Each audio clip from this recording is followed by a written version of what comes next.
ya, dia adalah ilmu mukjizat. Ya. Nah, memang mukjizat itu bukan untuk kita. Mukjizat itu untuk para nabi, untuk membuktikan bahwa kitabnya benar. Tapi enggak cukup sampai situ. Tapi keajaibannya disebarkan kepada para pengikutnya yang mau. Yang mau. Anda mau nggak? Mau ya? Di bawahnya namanya karomah para ulama. Kita mungkin nggak, bukanlah kita belum jadi ulama lah kita ya. Maka kita nggak punya karomah. Tapi ada yang namanya ma'unah. Ma'unah ini, ya, ma'unah ini adalah keajaiban yang Allah berikan kepada orang biasa. Dan Anda adalah salah satunya. So, ya, Bapak Ibu, Tuan Puan semuanya. Insya Allah Anda adalah orang yang pantas untuk mendapatkan keajaiban. Itu dulu. Percaya itu dulu. Anda sudah masuk kelas ini. Oke? Anda sudah masuk kelas ini, maka Anda sudah pantas untuk mendapatkan itu. Bukan karomah, tapi maunah. Itu yang akan kita kejar dan kita pelajari bahwa ada maunah. Nah, jurus-jurus ilmu magnet rezeki adalah untuk mencapai maunah itu. Jadi kalaulah dikatakan, kalau ada yang tanya, sebenarnya ilmu magnet rezeki ini ilmu apa? Ilmu untuk mendapatkan maunah dari Allah Subhanahu wa taala. Itu ilmu untuk mendapatkan maunah, ya. Insya Allah. Oke. Nah, ya. Insya Allah Anda semua akan dapatkan maunah dari Allah Subhanahu wa taala. Dapat mobil hanya sebulan, ya. 2 miliar, mobil 2 miliar dalam waktu 4 bulan. Ya, kami jualan dinar 2 menit. Ya. Kemudian Mbak Rizka selamat dari tsunami. Ya, ada yang selamat dari COVID-19. Ya, makanya COVID-19 bagi kita simple. Ya, insya Allah ya, simple COVID-19. Nanti kita akan bahas ya.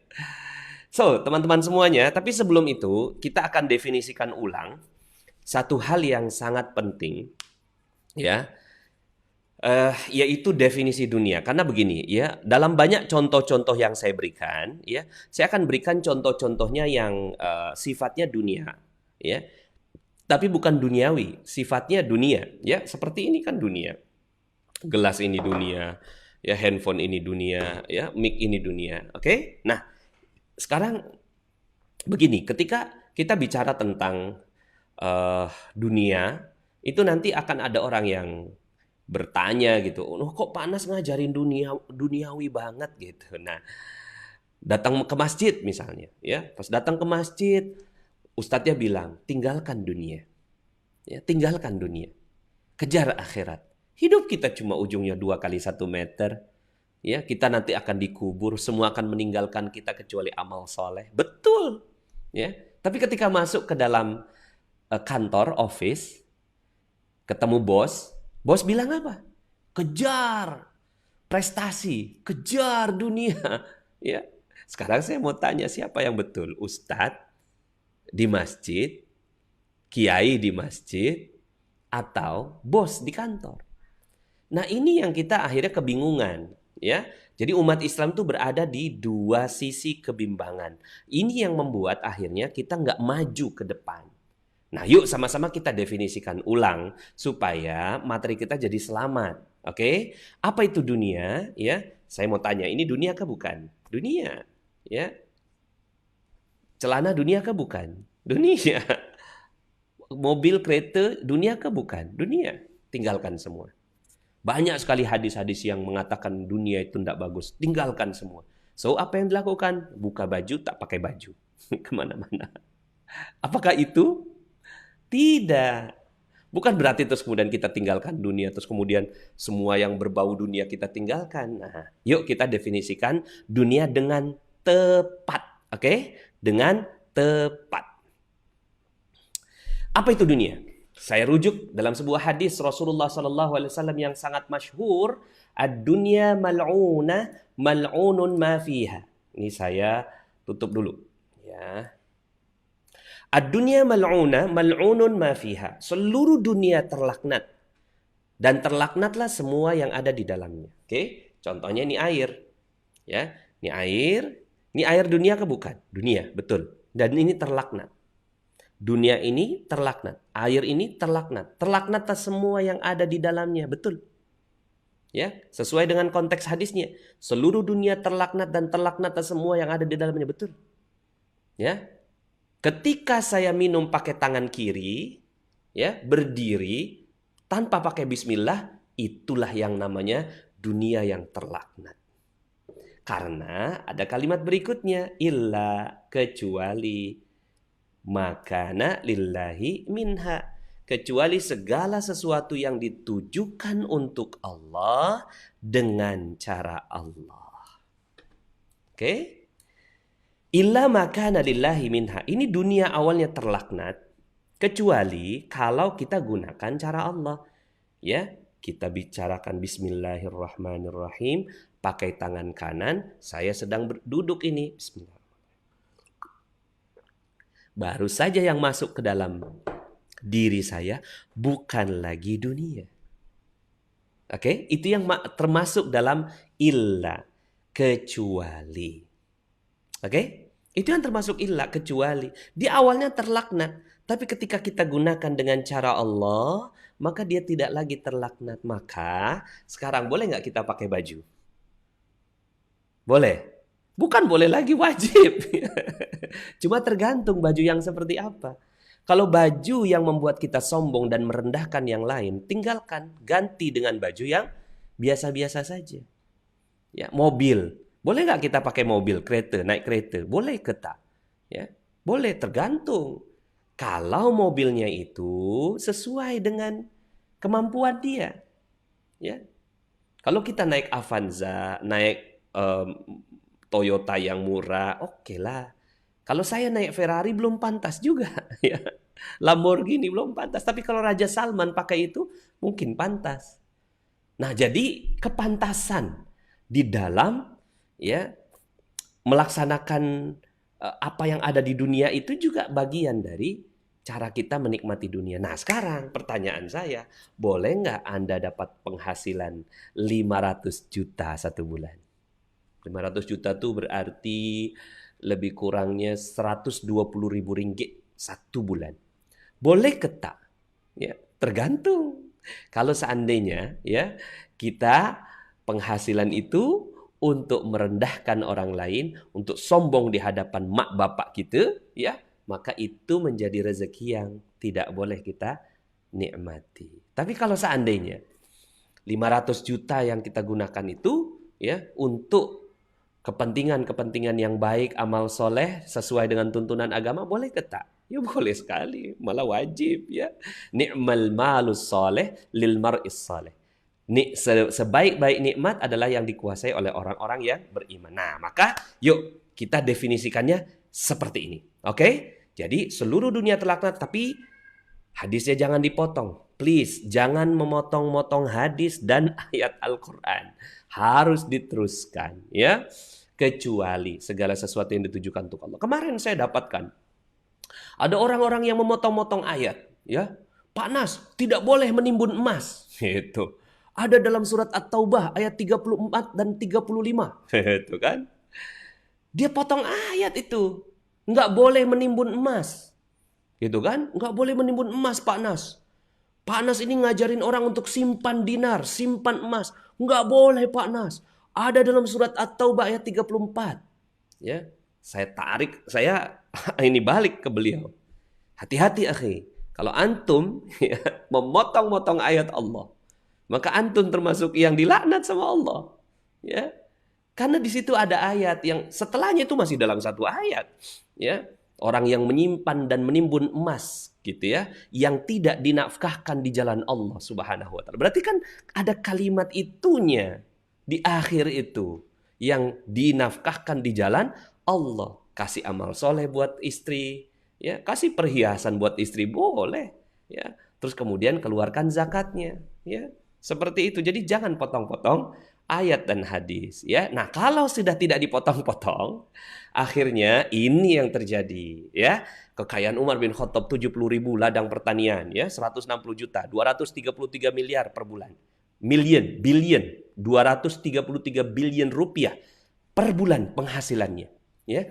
Itu lebih kurangnya 70 juta ringgit satu bulan. 70 juta ringgit satu bulan itu penghasilannya Umar bin Khattab, ya. Kemudian ada pendapatannya Utsman bin Affan, simpanan uang 151 ribu dinar, wariskan properti, beberapa sumur, rekening tua. Ini saya catatannya, ini materi ini sengaja saya tak rubah.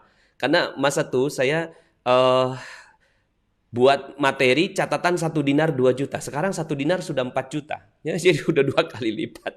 Ya, seperti itu. Ya, bukan hanya Umar Utsman, tapi kekayaan Zubair. Oh ya, Utsman ini, ya, Utsman ini hartanya sampai sekarang masih ada. Orangnya wafat, hartanya masih mengalir. Beda tipis dengan kita. Ya, orangnya masih ada. Ya, rekeningnya yang wafat, akunnya wafat. Kalau Utsman, orangnya wafat, account dia masih hidup. Orangnya wafat, account, rekening itu masih hidup, uang masih hidup. Kita, orang masih hidup, uangnya sudah wafat. Ini kan Masya Allah, ya. Kemudian Zubair bin Awam, 50 ribu dinar, 1000 ekor kuda perang, 1000 orang budak. Kekayaan Amr bin As, 300 ribu dinar. Kekayaan Abdurrahman bin Auf, ya, melebihi seluruh kekayaan sahabat. Masya Allah. Nah, ini karena ya mereka sudah menjalankan ilmu-ilmu Allah Subhanahu wa taala dan tidak dipotong-potong ayat dan hadisnya. Oke. Siap ya? Bismillah ya, insya Allah. Jadi kalau tergantung tujuannya ya, dan kita merujuk pada definisi dunia tersebut. Nah, maka ya inilah janji Allah Subhanahu wa taala. Janji Allah ini pasti ya, pasti janji Allah ya. Masya Allah ya. Ini saya ini kan janji Allah itu pasti. Ya, janji Allah kepada siapa? Janji Allah kepada ya, janji Allah kepada orang-orang yang mengerjakan amal soleh. Wa'adallahu alladhina amanu minkum wa'amilus salihati la yastakhlifannahum fil ard لَيَسْتَخْلِفَنَّهُمْ فِي الْأَرْضِ كَمَا اسْتَخْلَفَ الَّذِينَ مِنْ قَبْلِهِمْ. Allah telah berjanji kepada kamu, ya, siapa kamu itu? Orang-orang yang beriman di antara kamu dan mengerjakan amal-amal yang soleh, bahwa dia sungguh-sungguh akan menjadikan mereka berkuasa di muka bumi. Sebagaimana dia telah menjadikan orang-orang sebelum mereka berkuasa. Siapa orang sebelum mereka? Ya orang-orang yang beriman seperti Nabi Sulaiman, seperti siapa lagi ya? Seperti tadi ya. Kalaulah seandainya ya Umar bin Khattab punya penghasilan 233 miliar per bulan, insya Allah kita juga akan dapat begitu karena janji Allah ya sama begitu ya. Bahkan di sini ada akad waris ya. Ada akad waris dari Allah Subhanahu wa taala. Ini akad warisnya ya. وَلَقَدْ كَتَبْنَا فِي الزَّبُورِ مِنْ بَعْدِ الذِّكْرِ أَنَّ الْأَرْضَ يَرِثُهَا عِبَادِيَ الصَّالِحُونَ. Sungguh telah kami tulis, udah ditulis, udah perjanjian depan notaris. Ya. Oh ya, yang tadi itu surat An-Nur, yang tadi ini 24, surat 24, yang ini suratnya surat 21. Yang tadi 24, ini 21. Jadi sudah ada akad waris. Jadi ibaratnya gini loh, teman-teman semua tuh udah punya akad waris dari seorang raja gitu ya. Terus kemudian Anda datang gitu loh ke ke pengadilan. Maaf, ini saya udah punya akad waris bahwa tanah ini milik saya gitu. Kenapa milik saya? Karena ini ya ada akad waris dari kakek moyang saya. Ya, wow, langsung dapat. Nah, ini Anda udah ada akad waris. Tapi ada syaratnya di situ, ya. Ya, syaratnya di situ dipusakai. Dipusakai ini akhirnya diwarisi. Bumi ini diwarisi, artinya gitu ya. Orang-orang yang ini pada siapa? Hamba-hambaku yang soleh. Jadi ada syaratnya yaitu as-salihun, ibadiyas salihun, orang-orang yang soleh. Nah, ini akad waris dari Allah Subhanahu wa taala. Anda kan soleh insyaallah, ya. Maka Anda bisa usir itu, ya. Orang-orang yang menggunakan ya bumi Allah itu tanpa hak ya, ngadain konser segala, prostitusi, narkoba, usir semua ya, dan ajak mereka masuk Islam. Kalau udah masuk Islam kasihin tanah begitu ya, harusnya kan begitu. Nah sekarang kan kita yang malah terusir.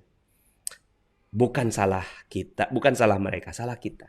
Karena kita ternyata tidak masuk dalam golongan orang yang soleh. So, itulah landasan magnet rezekinya. Terlalu banyak kalau seandainya saya mau sampaikan banyak sekali dalil. Jadi kalau ada yang tanya gitu kan, Pak Nas gitu kan, ada nggak dalil-dalilnya itu magnet rezeki? Aduh, ya saya bisa bicara 5 jam sendiri hanya untuk bicara dalil landasan magnet rezeki. Ya, tapi kan habis waktu kita. Belum lagi bicara tentang ayat 1000 dinar. Wa may yattaqillaha yaj'al lahu makhraja wa yarzuqhu min haitsu la yahtasib, ya kan?